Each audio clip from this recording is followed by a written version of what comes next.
Hello guys, welcome to another video in the series of coding. Today we have with us a video that's called binary tree right side view. So we are given a binary tree and we have to imagine we are standing on the right side of it and we have to return the values of the nodes that we can see ordered from top to bottom.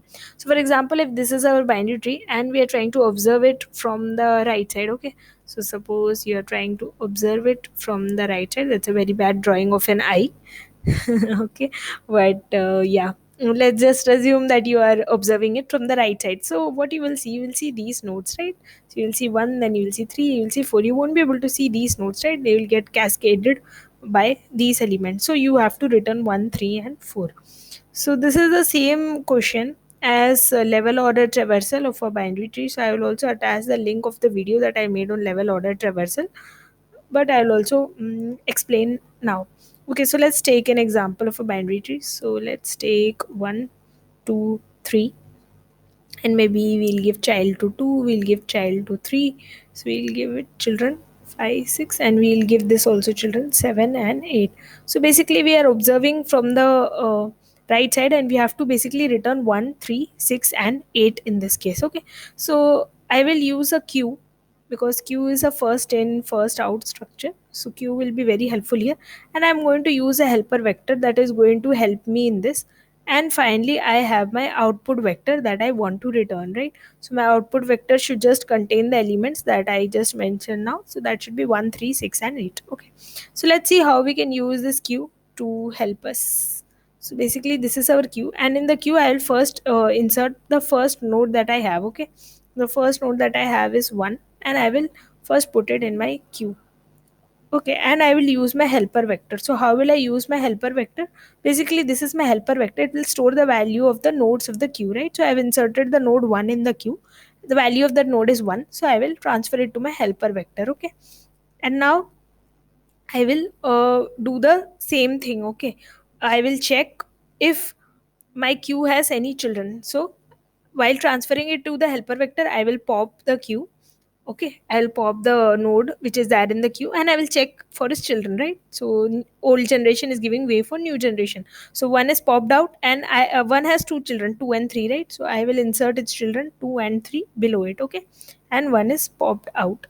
Okay, now I had transferred this one to the helper vector. Now you see this helper vector is having only one element. We have to just insert the last element of the helper vector every time. So it's having only one element, which is 1. So I will transfer that one to my output vector. Okay, and I will empty my helper vector. Okay, now my queue has two elements, 2 and 3. So let me write it properly. Queue has two elements, 2 and 3. Okay, now I will repeat the same process. So first time I will pop the node 2 from the queue and I will transfer it to my helper vector. Okay, and I will check for 2's children. So 2 has one child, 4. So I will put the child 4 here. Okay, now I will do the same for the next node. So I will pop out 3 and I will transfer the value of the node which is 3. Okay, so that is 3 to the helper vector. So my helper vector has two elements now.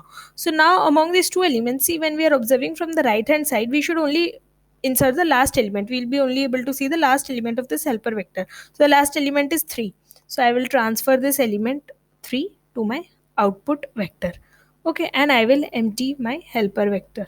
Okay, and while doing this I will also check the children of 3. So 3 has two children, 5 and 6, so I will put them below 4. So let me write it neatly. So in the next iteration I will have 4, 5 and 6. So let me write it properly here. I have 4, 5 and 6 in my queue now. Okay, now I will repeat the same process. So my first node is 4, so I will pop it and insert it in the helper vector.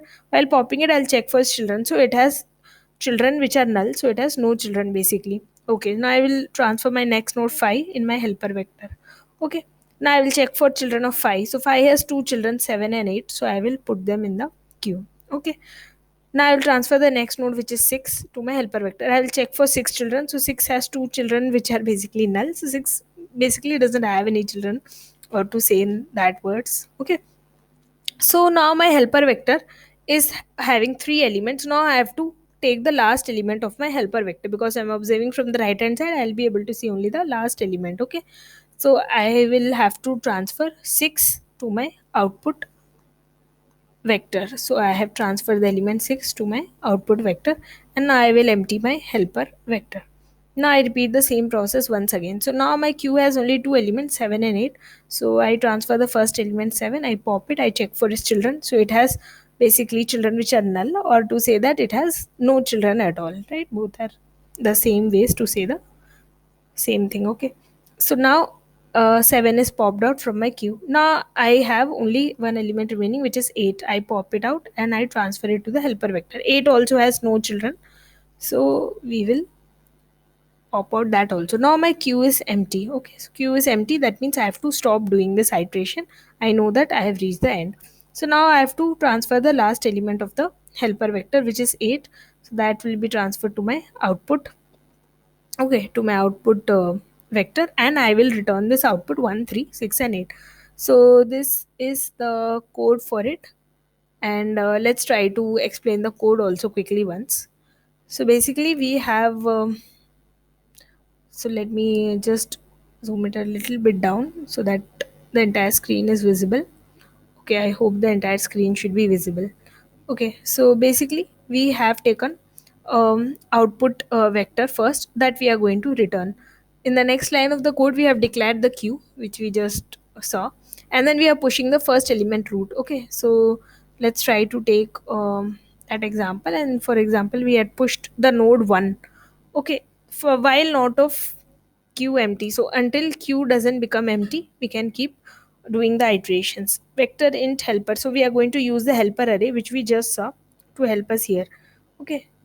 N is equal to q dot size. So here the size of the queue is just 1, right? There's only one element. So n will become equal to 1. For int I equal to 0, I less than n, I plus plus. So this iteration will happen one time in the first case. Okay. Tree node star node is equal to q dot front. So I will take the first element which is there at the front of the queue. Okay, that will become my node. So that node is what the value of that node is what I'm going to insert in my helper vector, right? So here it is 1. That's what I will insert in my helper vector, and I will pop it also. I'll pop it so that I can give way for its children. Okay, helper dot push back node value, which I've already done, so I've pushed back the value. If node, okay, now these next two statements are also very important. So if nodes left exists, that means if nodes left child is not null, if nodes left children left child exist, okay, then we have to push the nodes left child in the queue. So in this example, you see that one has already been popped out because we gave q dot pop here, and one has two children, right? Two and three. So one has left child 2, so that we will insert in the queue, and then one also has right child 3, right? So that also we will insert. Now, after all these iterations are done, output dot pushback helper of n minus one. That means we are just pushing back the last element, right? So we are pushing back the last element each time. In the next iteration, we'll push back 3, right? In the current iteration, in the first iteration, we'll just push back 1, and then finally, we can. So this is the helper, and this is the output vector which we just saw. So we have pushed back the element. So this will keep on continuing, and this is how we can write the code. So you can check for all iterations, write it down once, and I hope it will be fine. Thank you for being patient and listening. So it is an accepted solution.